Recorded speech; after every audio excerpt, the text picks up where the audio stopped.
ప్రేమ ఇదో బ్రహ్మ పదార్థం. దీని వలన ఎవరి జీవితం ఎలా మారిపోతుందో తెలియదు. అన్ని ప్రేమలు మూడుముళ్ల తీరానికి చేరవు. యవ్వనపు పొంగులోని శృంగార వేడితో మొదట జత కలుస్తారు. కొద్ది రోజులు శారీరకంగా కలిసిన తర్వాత ప్రేమ మంచులా కరిగిపోతుంది. సినిమాలో ఉన్నంతగా ప్రేమ అందంగా కనిపిస్తుంది. ఆ మైకంలో తిరుగుతుంటే నిజ జీవితం తెలియదు. ఇక ఇద్దరిలో ఒకరు పనికిమాలిన వాళ్ళైతే అంతే సంగతులు. మిగతా వారి జీవితం నాశనం అయిపోతుంది. ఒక ప్రేమ జంటలో అమ్మాయి బేకారైనా ఆమె బాయ్ ఫ్రెండ్ జీవితం సంకనాకిపోతుంది. ఇటు అబ్బాయి సన్నాసైన ఆ యువతి జీవితం నరకమే. ఇలాంటి ప్రేమ కథల్లో ఓ విధవను ప్రేమించిన యువతి చివరకు తన 8 ఏళ్ల ప్రేమని 14 పేజీల సూసైడ్ లెటర్లో రాసి ఆత్మహత్య చేసుకున్న ఘటన యావత్ తెలుగు ప్రజలను షాకు గురిచేసింది. ఎంతో భవిష్యత్తున్న అందమైన యువతి ఓ పనికిమాలిన వాడు ప్రేమంటూ వెంటపడితే మొదట ఒప్పుకోలేదు. కానీ చిన్న వయసులోనే వెంటపడ్డాడు. నువ్వే జీవితం అన్నాడు. తెలిసి తెలియని వయసులో అతని ప్రేమకు ఓకే చెప్పింది ఆ యువతి. ఆమె పేరు అఖిల. వయసు 22 ఏళ్లు. జీడిమెట్లలో ఉంటే బాలబోయిన అఖిల వెంట షాపూర్ నగరకు చెందిన అఖిల్ సాయిగౌడ్ అనే యువకుడు ప్రేమిస్తున్నానని వెంటపడ్డాడు. కానీ ఆమె మొదట ఒప్పుకోలేదు. చిన్న వయసులో ప్రేమలను వారింట్లో ఒప్పుకోరని తెలుసు. పైగా ఆమెకు 7 బాబాయిలు ఉన్నారు. వారందరిలో కూడా ఏకైక కూతురు అఖిల్లే. అందరూ ఎంతో ప్రేమగా చూసుకుంటారు.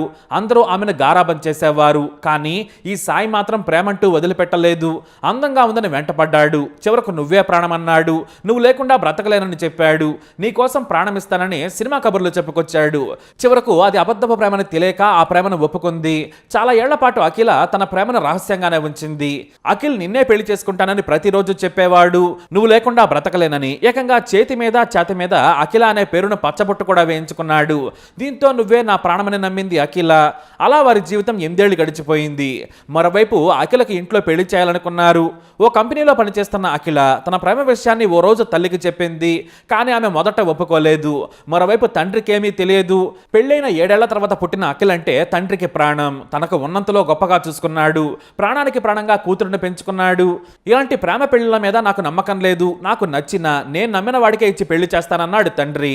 మరోవైపు సాయి గౌడ్ తల్లిదండ్రులు కూడా ఒప్పుకోలేదు. వారిది ధనవంతుల కుటుంబం. వారికి కట్నం కావాలి. కానీ సాయి ఒప్పించాడు. అయితే సాయితో ప్రేమ విషయం తెలియడంతో వద్దని చెప్పాడు తండ్రి. కానీ అఖిల ఆమె తల్లి కలిసి తండ్రిని కూడా ఒప్పించారు. తను ఇష్టపడుతుంది, 8 ఏళ్లుగా ప్రేమించుకుంటున్నారట అని చెప్పారు. దీంతో తండ్రి కూడా ఒప్పుకున్నట్టుగా మౌనం వహించాడు. ఇటు ప్రేమ పెళ్లికి ఒప్పుకున్నందుకు అఖిల అటు సాయి గౌడ్ ఇద్దరు కూడా ఖుషి అయ్యారు. నాటి నుంచి వారి ప్రేమ హాయిగానే సాగింది. ఎవరి పనుల్లో వారు బిజీ అయిపోయారు. త్వరలోనే పెళ్లి చేసుకోవాలి అనుకున్నారు. అయితే ఈ సాయికి ఓ సోదరి ఉంది. ఆ సోదరి మ్యారేజ్ తర్వాత వారి పెళ్లి చేస్తామని చెప్పారట తల్లిదండ్రులు. ఎలాగూ తాను ఇష్టపడ్డ వాడితో పెళ్లి జరగబోతుందని అఖిల సంతోషంగా గడిపింది. కానీ సాయి గౌడ్ ఇక్కడి నుంచే మారిపోయాడు. తన బంధువుల పిల్లలకు లక్షల్లో కట్నాలు రావడంతోనో లేక తల్లిదండ్రుల ఒత్తిడితోనో మరొకట కానీ కంప్లీట్ గా మారిపోయాడు. తన సోదరికి కూడా 80 లక్షల కట్నం ఇచ్చేందుకు సంబంధాలు చూస్తున్నారట. దీంతో అఖిలను వదిలించుకునేందుకు డ్రామాలు అట్ట మొదలు పెట్టాడు. ప్రేమకు పాతరేసేశాడు. అఖిలను వదిలించుకునేందుకు వేరే అమ్మాయిని పెళ్లి చేసుకుంటే ఎక్కువ కట్నం వస్తుందని అనుకున్నాడు. నాటి నుంచి వేధించడం మొదలు పెట్టాడు. చివరకు బజార్లో కూడా తాను ప్రాణంగా ప్రేమిస్తున్నానని వెంట తిరిగిన సాయి ఆమెపై చేయి చేసుకున్నాడు. మొత్తం మీద అఖిలను వదిలించుకునేందుకు సైకోలా మారాడు. ఇక ఈ మధ్య ఎన్నికలు రావడంతో అఖిల సాయి మధ్య గ్యాప్ పెరిగింది. అతను ఎన్నికల ప్రచారాల్లో పాల్గొనడం మొదలు పెట్టాడు. దీంతో అఖిలకు తల్లి సరిది చెప్పింది. అతనికి నీతో పెళ్లిచ్చడం లేదనుకుంటాను, నువ్వు వదిలేసాయి. అతనికి డబ్బుందని అనుకుంటున్నాడేమో. నేను మీ నాన్నని పెళ్లి చేసుకుని హాయిగా బ్రతుకుతున్నాను. నీకు మంచి సంబంధం తీసుకొచ్చి పెళ్లి చేస్తామని చెప్పింది. దీంతో అఖిలకు ఏమీ అర్థం కాలేదు. చివరకు తాను కూడా సాయి గురించి ఏం చేయాలో నిర్ణయించుకోలేకపోయింది. కానీ మళ్ళీ అఖిల్ సాయి ఫోన్ చేయడం మొదలు పెట్టాడు. నువ్వు లేకుండా నేను బ్రతకలేనని చెప్పాడు. చివరకు అఖిల తల్లికి కూడా ఫోన్ చేశాడు. ఆంటీ, మీరు అఖిల మనసు మార్చొద్దు, నేను పెళ్లి చేసుకుంటానన్నాడు. కావాలంటే నాకు ఆమె మీద ప్రేమ ఎంతుందో చూడమని ఏకంగా టాటూలను కూడా ఆమె ఫోన్కు పంపించాడు. కానీ అది కూడా 3 నాళ్ల ముచ్చటగానే అయ్యింది. సాయి గౌడ్ ప్రియురాలను వదిలించుకునేందుకు సైకోలా మారాడు. కొన్నిసార్లు నువ్వే కావాలంటాడు. చస్తానని బెదిరించేవాడు. దీంతో ఆమె కుటుంబ సభ్యులు భయభ్రాంతులకు గురయ్యారు. రోడ్డు మీద కొట్టడం నుంచి దారుణంగా వేధించడం మొదలుపెట్టాడు సాయి. అయితే ఇన్నాళ్ళు తన తండ్రికి ఈ విషయం చెప్పుకోలేదు. ఎంత వేధించినా కూడా నాకు నచ్చిన వాడే కదా అనుకుంది. పెళ్ళైతే మారతాడులే అనుకుంది. కానీ అసలు పెళ్ళే వద్దని, ఆమెగా వెళ్ళిపోయేందుకు ఇలా డ్రామాలు ఆడుతున్నాడని ఆమె తెలుసుకోలేకపోయింది.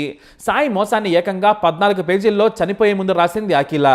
అమ్మా నాన్న నన్ను క్షమించండి, మీరు వద్దన్నా నేను సాయిని ప్రేమించాను. నేను ఒప్పుకోకపోయినా వెంటపడ్డాడు. మధ్యలో వదిలేసినా మళ్ళీ జీవితంలోకి వచ్చాడు, మంచివాడు అనుకున్నాను. కానీ ఇక నన్ను పెళ్లి చేసుకోవడానికి చెప్పేశాడు. నేను ఈ బాధ తట్టుకోలేను, మిమ్మల్ని బాధ పెట్టలేను, నేను వెళ్ళిపోతున్నాను. నా మీద ప్రేమ పంచిన బాబాయిలందరికీ థ్యాంక్స్. నేను మిమ్మల్ని వదిలి వెళ్ళిపోతున్నాను, క్షమించండి. సాయి చేసిన మోసం నేను తట్టుకోలేను. 8 ఏళ్లుగా ప్రేమించి ఇప్పుడు పెళ్లి చేసుకోనంటున్నాడు. నన్ను ఎన్నోసార్లు కొట్టాడు, వేధించాడు, అయినా కూడా మీకు చెప్పుకోలేదు. ఇక పెళ్లే చేసుకోనంటున్నాడు. నేను వెళ్ళిపోతున్నాను అని లేఖ రాసింది అఖిల. ఇంట్లో ఎవరీ లేని సమయంలో ఆత్మహత్య చేసుకుంది. ఆ లేఖను చూసిన తండ్రి కుప్పకూలిపోయాడు. నేను నా బిడ్డ కోసం కష్టపడ్డాను, ఒకరి చేతిలో పెట్టి సంతోషంగా ఉంటే చూడాలనుకున్నాను. అతని గురించి నాకు తెలియదు, నాకు ఏమీ చెప్పేది కాదు. ఏదైనా అవసరం ఉంటే నాన్న నాకు అది కావాలి ఇది కావాలని మాత్రమే అడిగేది. అంతా వాళ్ళ అమ్మకే చెప్పేది. చివరిసారి కూడా సరిగ్గా నా బిడ్డతో మాట్లాడలేకపోయానని తండ్రి కన్నీరు మున్నీరయ్యాడు. మరోవైపు నిందితుడు సాయి పరారీలో ఉన్నాడని, అతన్ని పట్టుకునేందుకు స్పెషల్ టీములు ఏర్పాటు చేశామని జీడిమెట్ల ఎస్ఐ ముంత ఆంజనేయులు మీడియాకు తెలియజేశారు. ప్రేమించి మోసం చేయడంతో యువతి ఆత్మహత్య చేసుకుంది. మృతదేహాన్ని పోస్టుమార్టం చేసి అప్పగించారు పోలీసులు. నిందితుడిని పట్టుకుని కోర్టులో ప్రవేశపెడతామన్నారు ఎస్ఐ. మరోవైపు నిందితుడైన సాయికి కఠిన శిక్ష పడేలా చూడాలని తల్లిదండ్రులు, బంధువులు డిమాండ్ చేస్తున్నారు. పెళ్లైన 7 ఏళ్లకు పుట్టిన అఖిలను ప్రాణంగా పెంచుకున్నారు తల్లిదండ్రులు.